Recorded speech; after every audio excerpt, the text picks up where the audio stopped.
আপনি কি কখনো ভেবে দেখেছেন আমরা প্রতিদিন যে খাবারগুলো খাই তার প্রতিটি আল্লাহর এক একটি নিয়ামত?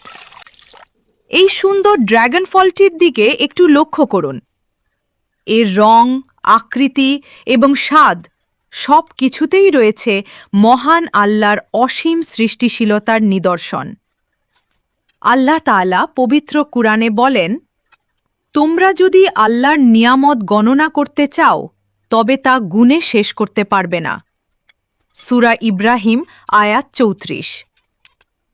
আমরা প্রতিদিন কত খাবার গ্রহণ করি, কত ফল খাই, কিন্তু এগুলোর জন্য আল্লাহর শুকরিয়া কতটুকু আদায় করি?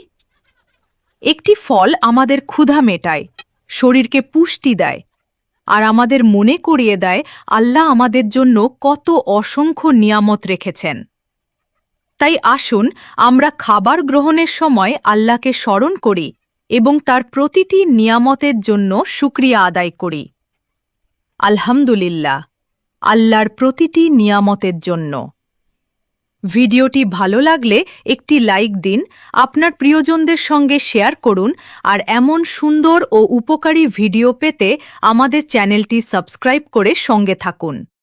আল্লাহ হাফেজ।